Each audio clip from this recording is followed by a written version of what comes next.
Hola chiquillos, lo prometido es deuda. Estaba pendiente con ustedes primero medio revisar género lírico y poesía popular, que es lo que vimos en la unidad número 2.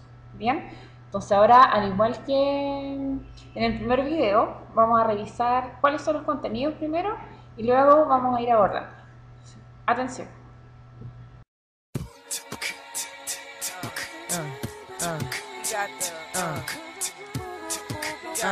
Refugee camp, conspiracy theory, why? Yeah, why? Bien, entonces vamos a partir primero que todo diciendo qué es lo que es el género lírico. En primer lugar es fundamental determinar cuáles son sus características, ¿sí? Entonces, número 1, el género lírico lo que hace es expresar sentimientos y emociones. A diferencia del género narrativo, que su finalidad es entregar una historia, relatarla, el género lírico centra su interés básicamente en cómo nos sentimos, las cosas que tenemos en nuestra interioridad, ¿ya? Desde esa premisa, yo recuerdo que les dije en clases que íbamos a abordar principalmente el género lírico desde lo popular, ¿sí? ¿Cómo definimos lo popular? Muchos de ustedes se quedaron con la idea en la mente de que lo popular tenía que ver con la calle, con lo callejero, ¿ya? Eso es acertado.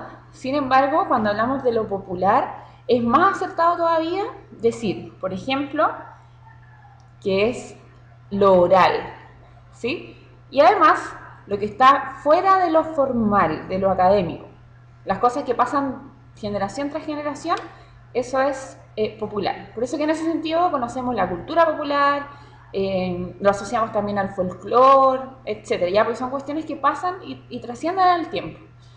¿Qué es lo que sucede, por ejemplo, con los trabalenguas, los dichos populares, las adivinanzas, etc.? ¿Sí? Ya. La pregunta ahora es, ¿quiénes son los que hacen poesía popular? ¿Sí? Son todas aquellas personas que desde la conquista, que es donde llega la poesía popular y la famosísima y ultra trabajada en clases décima, traspasaron sus creaciones, sus obras líricas, principalmente a través de la música. ¿Ya? Me acuerdo que en clase nosotros revisamos el ejemplo de Volver a los 17 en primero medio, y con eso nos pudimos dar cuenta cómo se hacía una décima, revisar los versos, ver el octosílabo famoso que también lo trabajaba en clase, etc. Entonces, cuando la décima y el género popular en general, el género lírico popular, se instauró aquí en Latinoamérica, lo hicieron, lo hizo de la mano de la conquista, es decir, los españoles trajeron este asunto acá a la región, no solamente a Chile, sino que también, perdón, a toda Latinoamérica. Poesía, ¿sí? Ahora, importante destacar y hacer una detención en el concepto de décima, ¿sí? Que tiene que estar más o menos clarito. ¿Qué es lo que entendemos por décima? Asócialo siempre al número 10, ¿sí? ¿10 qué? 10 versos. Una décima entonces es la suma de 10 versos y cada uno de esos versos es octosílabo, es decir, tiene 8 sílabas, ¿sí? Reitero, una décima es una estrofa, ¿sí? Un texto lírico que tiene 10 versos y cada uno de esos versos 8 sílabas.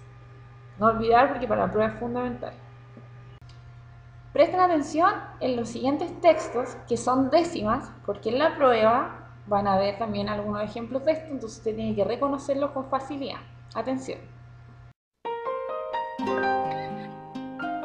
Damn, baby. I just don't understand what we went wrong. I gave you my heart. I gave you my soul. I gave you. As a matter of fact, I was the one who said I loved you first. It was about 8 years ago. Don't act like you don't know.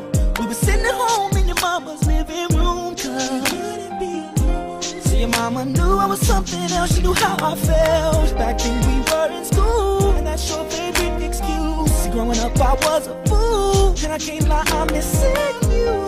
Listen and don't trip. Think I need a bottle with a genie in it. Here's my wish list. I will create a... Décimas para Justin Bieber.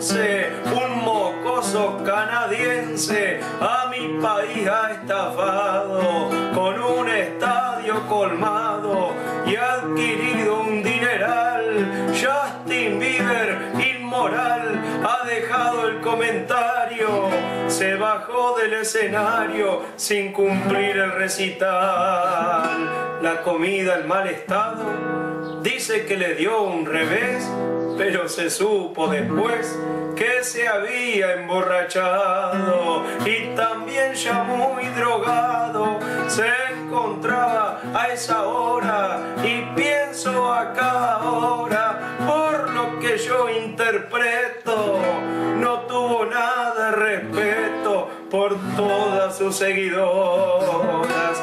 Algunas un dineral pagaron de exprofeso por un autógrafo, un beso y un encuentro sin igual. Majestuoso, angelical, su sueño realizaría, pero llegado el día surgió una cosa inaudita. Les cobró por una cita que nunca se las daría.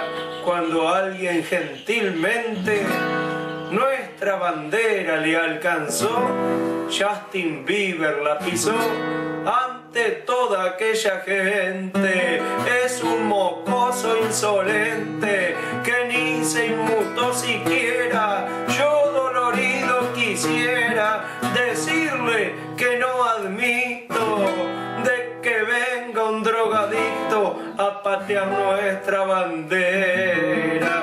Hoy hay muchos enojados y en internet una campaña para repudiar la hazaña que este chico se ha mandado. El respeto ha faltado, al periodismo maltrata y mi gente ahora trata que este infame malvado pueda quedar declarado como persona no grata.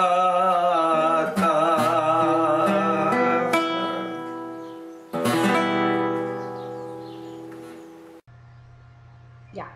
Una característica importante que tiene la poesía popular es que utiliza un lenguaje que no es igual al lenguaje que nosotros usamos a diario para hablar con nuestros amigos o cuando ustedes hablan conmigo, por ejemplo, sino que es un lenguaje más bien adornado, ¿ya? Que tiene sonoridad. Y esa sonoridad se la da lo que conocemos como rimas. Acuérdense que dijimos que la rima era cuando los finales de los versos, las colitas, terminan de forma parecida, como que suenan similar, ¿ya? Y en ese sentido dijimos que había dos tipos de rimas. En primer lugar tenemos la rima consonante y en segundo lugar tenemos la rima asonante. La rima consonante, les voy a entregar la definición tal cual como la vimos en clase y la explicación que es la que les va a servir en el fondo para aplicarlo en la prueba, ¿ya? ¿Cuál es la que tenemos acá? Definición. Se repiten las vocales y consonantes entre dos o más versos a partir de la última vocal acentuada. ¿Qué es lo que significa eso? Que en el fondo todas las colitas de los versos suenan igual. Por ejemplo, bailar, cantar, soñar, qué sé yo, dibujar, etc. ¿Sí? Se repiten todos los finales. En cambio, la rima asonante, vamos a ver la definición también acá, es a partir de la última vocal acentuada, solo se repiten las vocales entre dos o más versos. ¿Sí? Eso tal cual como lo vimos en clase. ¿Qué es lo que significa eso? Que no se repite el final completo, sino que tiene un poquito menos de sonoridad y se repiten solamente las vocales, tal cual como vemos en el ejemplo que tenemos aquí. La definición de rima no debe ser tan complicada porque ustedes están familiarizados con ella desde que son chiquititos. Acuérdense que yo les dije también en clases que cuando estaban en el jardín, en kinder, qué sé yo, lo primero que les enseñan para el día de la mamá, para el día del papá, etcétera, son las rimas. Así que no es tan complejo de hacer. Ya lo encontramos en las canciones también, así que no es tan complicado. Ahora, cuando tenemos métrica silábica, recuerde ese concepto por favor, no olvidar que es cuando la herramienta que se utiliza para contar las sílabas en un verso. Cuando tenemos eso, nos encontramos de repente con un problemón. ¿Cuál es? El siguiente. Cuando tenemos dos vocales juntas en dos palabras distintas, se produce un fenómeno que se llama sinalefa. ¿Sí? ¿En qué consiste ese fenómeno? En que yo junto esas vocales y formo una sola sílaba. Entonces sucede, por ejemplo, cuando ustedes hicieron las décimas en clase, que muchos de ustedes al final, en vez de que les quedara octosílabo, les quedaba con 7 sílabas. Y eso pasa porque al haber dos vocales se juntan, entonces se fusiona y se genera una sola sílaba. ¿Ya? ¿Cómo se conoce ese fenómeno? Parece que lo dije, no lo recuerdo bien ahora. Se llama sinalefa. ¿Ya? No olvidar. Entonces, sinalefa cuando mezclo una vocal con otra vocal y al contar las sílabas se juntan. O sea, suena como una sola sílaba. Vamos a revisar un ejemplo ahora a continuación con un texto para que ustedes vean la aplicación en una serie de versos de lo que estoy hablando, ¿ya? Y para que haya más claridad al respecto. No es tan difícil.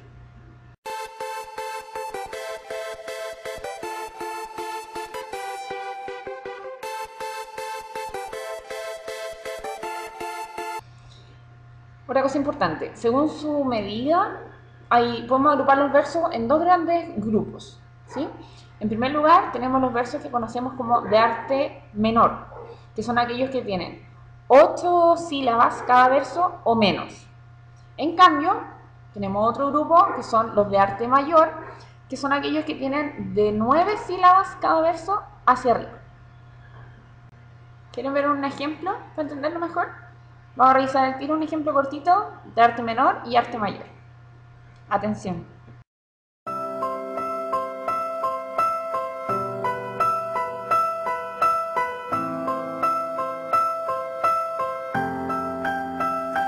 It's you, it's you, it's you.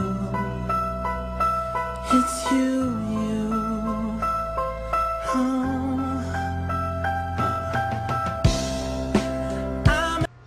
Por último, el hablante lírico, importante también. ¿Quién es? ¿Es el autor? No. El hablante lírico es una voz inventada por el autor, que es quien va contando un acontecimiento, parecido a lo que en la narración conocemos como narrador, ya, pero aquí se llama hablante lírico. No siempre el hablante va a ser igual que el narrador en términos de género y de número también. Por ejemplo, yo como escritor, ¿sí? Puedo ser una poeta, por ejemplo, una poetisa, escribo poemas, ¿sí? Y el hablante lírico puede ser un hombre, por ejemplo, puede ser un niño o una niña, es decir, no necesariamente coincide con el autor, ¿ya? El hablante entonces es aquel ente inventado por el autor, que es la voz que transmite los sentimientos y las emociones dentro del poema. Similar, estableciendo un paralelo a lo que conocemos como narrador en el género narrativo. No olvidar, porque también es importante para la prueba y para entender el género lírico. Se me olvidaba una cosa que es vital, importantísima. Les voy a poner a continuación un cuadrito donde ustedes tienen las definiciones de las figuras literarias que vimos en clase, que son las que voy a evaluar en la prueba, y con algunos ejemplos, ¿sí?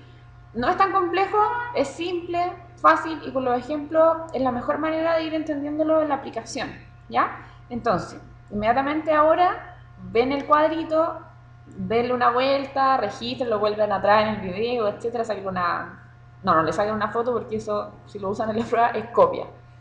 Pero estudienlo, ya, traspásenlo a su cuaderno, etcétera. Porque las figuras literarias, les dije también en clases, es uno de los contenidos que vamos a evaluar, ¿ya? Presten mucha atención con lo que viene. If you ever find yourself stuck in the middle of the sea, I'll sail the world to find you.